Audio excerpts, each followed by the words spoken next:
बांकीपुर उपचुनाव खत्म हो चुका है, नतीजे भी आ चुके हैं, लेकिन बिहार की सियासत में बयानबाजी अभी थमी नहीं है। चुनाव परिणाम आने के बाद राष्ट्रीय जनता दल की नेता और राज्यसभा सांसद मीसा भारती ने जनसुराज के संस्थापक पर निशाना साधा है। बांकीपुर से नवनिर्वाचित विधायक प्रशांत किशोर पर ऐसा हमला बोला है जिसने राजनीतिक बहस को फिर से तेज कर दिया है। मीसा भारती ने प्रशांत किशोर को बीजेपी की लोमड़ी तक बता दिया। आखिर उन्होंने ऐसा क्यों कहा? क्या ये सिर्फ राजनीतिक बयान है या इसके पीछे कोई बड़ी रणनीति है? आइए जानते हैं इस पूरी रिपोर्ट में। बांकीपुर उपचुनाव में प्रशांत किशोर की जीत को बिहार की राजनीति में एक बड़ा घटनाक्रम माना जा रहा है। वर्षों तक चुनावी रणनीतिकार के तौर पर काम करने के बाद प्रशांत किशोर ने अपनी पार्टी जनसुराज बनाई और अब पहली बार चुनाव जीतकर विधानसभा पहुंचे हैं। लेकिन उनकी इस जीत को लेकर विपक्ष की राय बिल्कुल ही अलग है।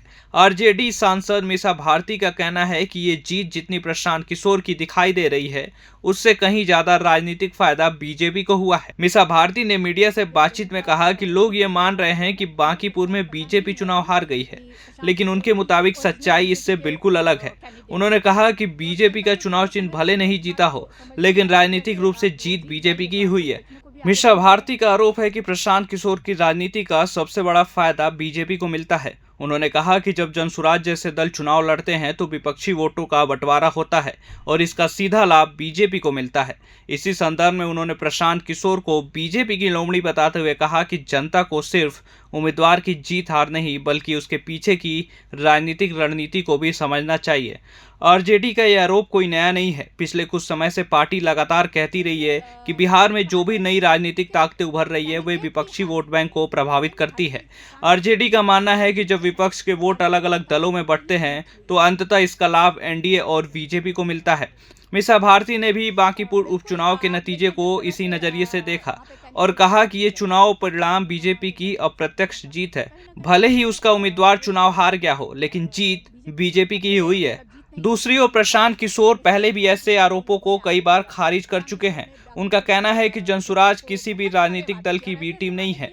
उनका दावा है कि उनकी राजनीति का उद्देश्य बिहार में विकास, शिक्षा, स्वास्थ्य, रोजगार और बेहतर प्रशासन को केंद्र में लाना है। प्रशांत किशोर का कहना रहा है कि बिहार की जनता अब जाति और परिवार आधारित राजनीति से आगे बढ़ना चाहती है और जनसुराज उसी बदलाव का मंच है। उनका ये भी कहना है कि वे किसी दल को फायदा या नुकसान पहुंचाने की राजनीति नहीं करते, बल्कि व्यवस्था परिवर्तन करने की राजनीति करते हैं। राजनीतिक विश्लेषकों का मानना है कि बांकीपुर की ये जीत सिर्फ एक सीट का परिणाम नहीं है।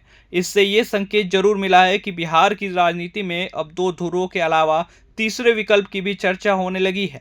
हालांकि यह तीसरा विकल्प कितना मजबूत होगा और इसका फायदा किसे मिलेगा, इस पर अलग अलग राजनीतिक दलों की अपनी अपनी राय है। आरजेडी इसे बीजेपी के लिए फायदेमंद बता रही है, जबकि जनसुराज खुद को बिहार में नई राजनीति का विकल्प बता रही है। तो कुल मिलाकर बांकीपुर उपचुनाव का असर अब चुनावी नतीजों से आगे बढ़कर राजनीतिक आरोप और प्रत्यारोप तक पहुंच गया है। आरजेडी सांसद मीसा भारती का कहना है कि बीजेपी का उम्मीदवार भले ही हार गया हो, लेकिन राजनीतिक रूप से जीत बीजेपी की हुई है, क्योंकि उनके मुताबिक प्रशांत किशोर की राजनीति का फायदा अंततः बीजेपी को ही मिलता है।